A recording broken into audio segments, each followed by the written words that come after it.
নতুন ব্লগে সকলের স্বাগত। আর চলে এসেছে আবার নতুন একটা ব্লগ নিয়ে, মানে নতুন ট্রাভেল ব্লগ, নতুন জার্নির ব্লগ, আর সাথে হচ্ছে একটা নতুন ট্রেনের সমস্ত ইনফরমেশনের ব্লগ।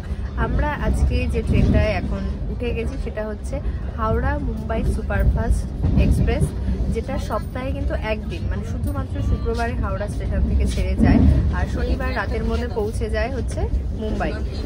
এই ট্রেনটা হাওড়া স্টেশন থেকে ঠিক 2:05 ছাড়ে, আর আজকে দিয়েছিল 18 নম্বর প্ল্যাটফর্ম থেকে, তো কম বেশি এরকমই ছাড়বে, মানে 18-17 এরকমই আশেপাশেই হয়তো ছাড়ে। আর 14:05 2:05 ছাড়ে। আজকে একটু লেট ছিল, আজকে ছেড়েছে 2:12 হাওড়া স্টেশন থেকে। আর এরপরে নেক্সট যে প্রথম স্টপেজ সেটা হচ্ছে খড়গপুরে, যেটা টাইম আছে 3:43। তো এখন দেখা যাক যে রাইট টাইমে পৌঁছায় কিনা, যেহেতু মোটামুটি 7-8 মিনিট লেটে ছেড়েছে। এই ট্রেনের সমস্ত জার্নি, সমস্ত রকম ইনফরমেশান, কী রকম হচ্ছে সমস্ত তোমার কামরাগুলো, আমি অলরেডি এখান থেকে প্যান্ট্রি কারে গেছিলাম একটু, তো অনেকটা দূরে। B5 হচ্ছে আমাদের কোচ নাম্বার 3 AC। তো এখান থেকে প্যান্ট্রি কারটা অনেকটা দূরে, মোটামুটি অনেকগুলো 3 টায়ার পেরিয়েই গেলাম। সেখানে যেতে গিয়ে যেটা দেখলাম যে একটা পুরো 3 টায়ার আছে, একদম অন্যরকম সিটের স্ট্রাকচার, মানে একটু ঘিঞ্জি টাইপের ছিল, বাট অনেকটা ডেকোরেটেড টাইপের। ওটা আমি দেখাবো, সমস্তটাই দেখাবো, সবটাই তোমাদের সাথে শেয়ার করবো। প্যান্ট্রি কারটা একটু দূরে আছে। আর আমরা ওঠার পর থেকে অনেকবার দুধ চা, কফি এই জিনিসগুলো এসছে, লাল চা কিন্তু একবারও আসেনি, সেই জন্য গরম জলটা আনতে যেতে হয়েছিল প্যান্ট্রি কারে। আর খাবার দাবার মোটামুটি আসছে, যেহেতু দুপুরের টাইমে উঠেছি, লাঞ্চের সেরকম কিছু আসেনি, শুধু একবার বিরিয়ানি এসেছিলো। এরপরেরটা আমরা ধীরে ধীরে শেয়ার করছি। আর আমরা খাবার যেখান থেকে অর্ডার করি সেখান থেকে অলরেডি অর্ডার করে দিয়েছি, যেটা খড়গপুরে আমাদের সার্ভ করবে, সেটাই আমাদের লাঞ্চ হবে। রাতে দিদি দেখে বললো যে আর কোথাও খাবারের অপশান দিচ্ছে না, যে কোনো স্টেশন থেকে উঠবে। আবার খড়গপুরের পর ডিরেক্ট নাগপুর, যেটা কাল সকাল 8টায় পৌঁছাবে, সেখানে গিয়ে আমরা খাবার পাবো। তো রাতের খাবারটা মেবি ট্রেন থেকে নিতে হবে, সেটা আমি শেয়ার করে দেবো, সঙ্গে থাকো। আমরা ফাইনালি পৌঁছেছি খড়গপুরে, যেটা আমাদের পৌঁছানোর টাইম ছিল হচ্ছে 3:43, 3:40 দেখাচ্ছিল, বাট এখন কটা বাজে আমি দেখিয়ে দিচ্ছি, দেখো 4:03 বাজে আমরা এখন পৌঁছেছি খড়গপুর স্টেশনে। এখানে আমাদের খাবার যেটা অর্ডার দেওয়া আছে সেটা আসবে, দিয়ে যাবে। খাবারটা দিয়ে গেলে আমি কী অর্ডার করেছি সেটা দেখাচ্ছি।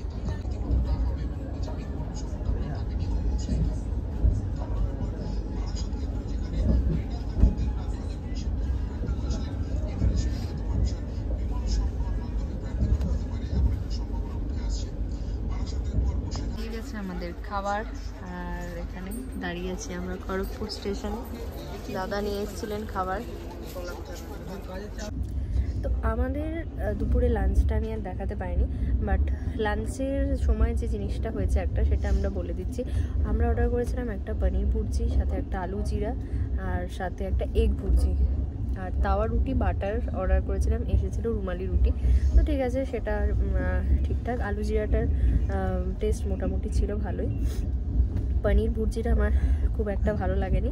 আর একটা যেটা জিনিস হচ্ছে, সেটা আমরা অর্ডার করেছিলাম গোলাপ জামুন একটা, যেটা ছিল 60 রুপিস।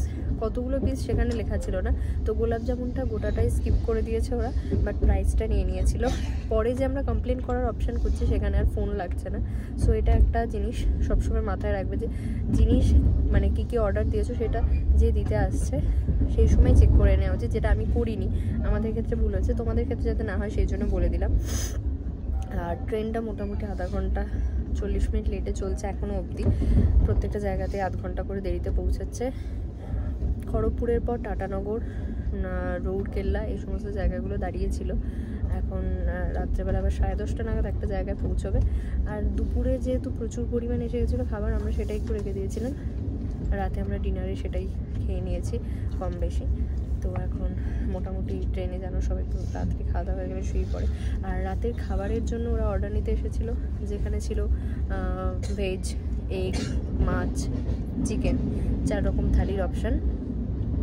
যে যেটা নেবে সেই অনুযায়ী আমরা ট্রেন থেকে নিয়ে নিই খাবার। আর বিরিয়ানির অপশান ছিল, এগ বিরিয়ানি, চিকেন বিরিয়ানি, এগুলোও এসেছিলো। যা যে যেরকম নেবে, অনেকে খাবার নিয়েও এসেছে সঙ্গে করে, এরকম একটা ব্যাপার। তো আজকের মোটামুটি যেটুকু যা হয়েছে সেই ইনফরমেশানগুলো দিয়ে দিলাম। কালকে পুরো দিনটা আছে, আমরা পৌঁছবো রাতে, তো সেগুলোও সব শেয়ার করবো। আর কালকে গোটা ট্রেনটা একটু ঘুরে নিজেও দেখবো, সাথে তোমাদেরকেও দেখবো।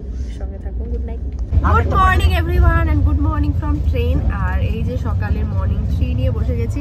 আর সকাল মানে অনেকক্ষণই হয়ে গেছে, 10টা বেজে গেছে।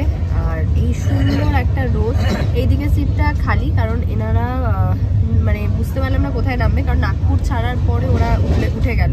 তারপরে স্টপেজ এখনো আসেনি, যেটা আসে বান্ডিনেগার বলে কোনো একটা জায়গা, এরপর দাঁড়াবে। আমরা সকালবেলায় জাস্ট আলু বড়া, যেটা ছিল ঠান্ডা, প্রচণ্ডই ঠান্ডা, মানে খেতে একদমই ভালো লাগছিল না, সেটা নিয়ে জাস্ট ব্রেকফাস্টটা একটু করে নিলাম। আজকে মার আর বাবার হচ্ছে একাদশী, সো ওরা বাইরের খাবার সেরকমভাবে কিছু খাবে না। আমরা নাগপুরে নেমেছিলাম, মা ব্যানানা খাবে তার খোঁজে, কিন্তু পাইনি। আর সব জায়গায় যেহেতু ট্রেন 2 থেকে 3 মিনিট, ম্যাক্সিমাম 5-6 মিনিট দাঁড়াচ্ছে, সেই জন্য কিছু খোঁজা সম্ভব না। আর এবার একটা নতুন জিনিস দেখছি, স্টেশনের মধ্যে কিন্তু কোথাও ফ্রুটসের কোনো দোকান টোকান পাচ্ছি না। মানে এই সময় ধরো কমলা লেবুর সিজন, নাগপুরের কমলা লেবু আমাদের ওদিকে যায়, আমরা ওদিকে গিয়ে কিনি, সেটাই পেলাম না স্টেশনে, নেওয়াও হয়নি।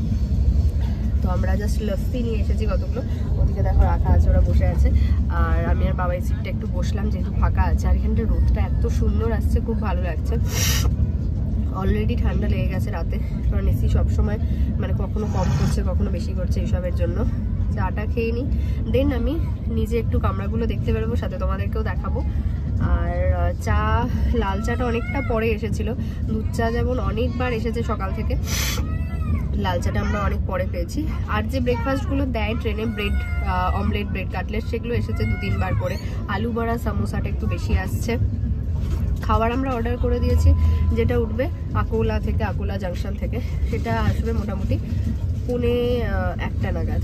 আর একটা জিনিস, ট্রেনটা কিন্তু রাত্রেবেলা, মানে কালকে যে পরিমাণ লেট ছিল সেটা রাতে মানে ভোরবেলার মধ্যে ম্যানেজ করে নিয়েছিল, পুরোটা মেকওভার করে নিয়েছিল। তো মেকআপ করে নিয়েছিল পুরো লেটটা। দুর্গ জংশনে পৌঁছানোর কথা ভোর 4টে, পৌঁছে গেছিলো 3:30-র সময়। তো সেখানে আধ ঘন্টা দাঁড়িয়েছিল সেই জন্য, দেন 4:05 ছাড়ার টাইমেই ছেড়ে চলে এসেছে। কিন্তু তারপরে আবার ট্রেনটা যথারীতি 1 ঘন্টা লেট হয়ে গেছে, ফলে এখন আমরা 1 ঘন্টা লেটে চলছি। দেখা যাক এটা আমরা কখন মেকআপ হয়। আমাদের ডেস্টিনেশনে আজকে আমরা রাতেই পৌঁছে যাব, তো রাতের যে মেকআপ করার টাইমটা থাকে সেটা আর পাবে না, যা করতে হবে দিনের বেলাতেই করতে হবে। চাটা শেষ করে দেন করছি, তারপর বাকিটা শেয়ার করছি। আমরা বসে গেছি, এটা আমাদের ইভিনিং চা নিয়ে। যখনই আমি শুরু করছি ভিডিওটা তখনই আমরা চা নিয়ে বসে আছি। তো ট্রেনটা যে আমি শুনলাম এখনো পর্যন্ত মোটামুটি 45 মিনিট মতো চলছে। কি পড়লো লেগেছে, বুঝতেই পারছো যে আমরা কিভাবে যাচ্ছি। ঠিক আছে, এরকম হয়। তো ব্যাপারটা হচ্ছে ট্রেনটা এখনো 45 মিনিট আসবে যাচ্ছে, সেই হয় না সব জায়গায় কিছু একটা পড়ে। ট্রেনটা হচ্ছে এখনো 45 মিনিট লেটে চলছে। নাসিক রোড পেরিয়ে এলে একটু আগে, কিন্তু এখানে মাঝখানে একটা স্টেশন যেখানে কোনো স্টপেজ নেই, সেখানে কিন্তু দাঁড়িয়ে থাকলো মোটামুটি 15-20 মিনিট। তো এইভাবেই লেটটা হচ্ছে, মেকআপ করার চেষ্টাও করছে না। আমাদের গন্তব্যস্থল হচ্ছে সিএসটি, মানে ছত্রপতি শিবাজি টার্মিনাস, বাট আমরা নামবো দাদারে, ঠিক তার আগের স্টপেজেই। তো এবার এটায় পৌঁছানোর টাইম হচ্ছে 10:27। কখন পৌঁছায় দেখা যাক।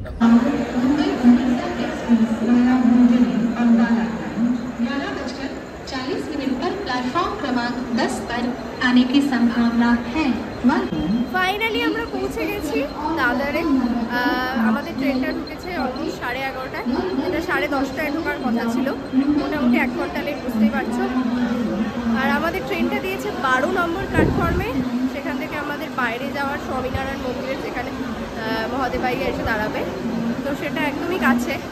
তো সেই জন্যই আমরা এদিকটা, মানে মহাদেবাইয়া উল্টো দিকে ছিল, ওকে এদিকে আসতে বলেছি, ও চলে আসবে, আমরা এদিক দিয়ে বেরোচ্ছি। তো 12 নম্বর প্ল্যাটফর্মেই দাঁড়ায়। আরেকটা জিনিস, গীতাঞ্জলি এক্সপ্রেস কিন্তু মুম্বাই আসার একটা মানে অন্যতম ভালো ট্রেনগুলোর মধ্যে একটা, বাট যেটা কিন্তু মোটামুটি আজকে থেকে 2.5 ঘন্টার উপরে লেট। এটার আগে গীতাঞ্জলি ছেড়ে আসে হাওড়া থেকে, আর এটার আগে সিএসটি ঢোকার কথা মুম্বাইতে, বাট যেটা এখনো ঢোকেনি, অনেক দূরে আছে। দেখো দাদারের বাইরে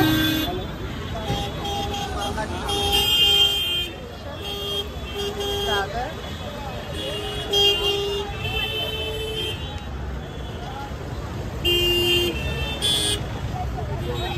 দাদার স্টেশন বাইরে বেরিয়ে প্রচুর ট্যাক্সি, অটো, বাস সব কিছু পেয়ে যাবে। আর এখানে সামনে আছে বিএপিএস স্বামীনারায়ণ টেম্পল, যেটা হচ্ছে কলকাতায় আছে, বইলানের ওই সাইডটায়। তো অবশ্যই হয়তো অনেকেই দেখেছো, আমি গেছিলাম, ছবিও শেয়ার করেছিলাম ফেসবুকে। তো এখানে আমরা দাঁড়িয়ে আছি, গাড়িওয়ালে ভাইয়া আসলে আমরা উঠবো।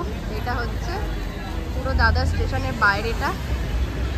এই ব্লগটা আমি কিন্তু এখানে এন্ড করবো, কারণ এটা ছিল ট্রেনের ব্লগ। এখান থেকে আমাদের পুরো জার্নি, বাকি জার্নি ব্লগ শুরু হবে। এসে গেছে আমাদের মহাদেব ভাইয়া, বহু বছর পর দেখা হলো মহাদেব ভাইয়ার সাথে।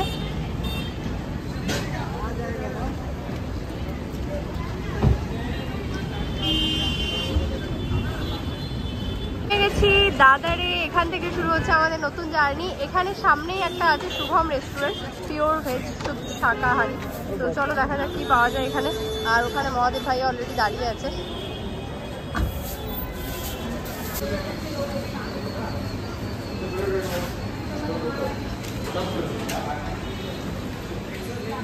আমি এখন দাঁড়িয়ে আছি শুভম রেস্টুরেন্টের সামনে।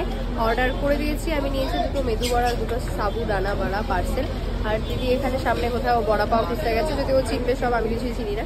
তো সেই জন্য এখানে আরও উল্টো দিকে আরেকটা আছে, শ্রীকৃষ্ণা রিফ্রেশমেন্ট, ওটাও একটা রেস্টুরেন্ট, আই থিঙ্ক ওটাও ভেজই হবে। হ্যাঁ, ভেজের সিম্বলটা দেওয়া আছে বাইরে। আর এখানে কিন্তু এই যে রাত এখন বাজে 11:30, দেখে কেউ বলবে না দাদার স্টেশনের সামনেটা এখনও কিন্তু সেই রকম জমজমাট, যেটা কলকাতায় মোটামুটি 8টা, 8:30, 9টা পর্যন্ত থাকে। তো কলকাতাটা যে কোনো স্টেশনের সামনে, হাওড়া ছাড়া বাদবাকি স্টেশনের সামনে কিন্তু, বা শিয়ালদা ছাড়া বাদবাকি স্টেশনের সামনে এটা মোটামুটি ফাঁকাই হয়ে যায়। আর এখানে কিন্তু এখনও বাস চলছে, ট্যাক্সি চলছে, সব কিছু চলছে। এখান থেকে শুরু হচ্ছে আমাদের নতুন জার্নি, যেটা এটা হচ্ছে আমাদের মহাদেব ভাইয়া। মহাদেব ভাইয়ার সাথে পরে আলাপ করাতে হবে, কারণ এখন পেছন থেকে দেখা যাচ্ছে। আর এটা আমরা ছেড়ে বেরিয়ে যাচ্ছি মুম্বাই। এখানে যেখানে গরম, এই সোয়েটারটা পরে আমাদের এত গরম লাগছে, সেখানে আমরা সবাই সোয়েটার চাদর পরে আছি। আর ও দেখো বড়া পাও খাওয়া শুরু করে দিয়েছে। আর আমি নিয়ে এসেছি এখানে মেদু বড়া, সাবুদানা বড়া, কিছুই দেখা যাচ্ছে না অন্ধকারে যদিও।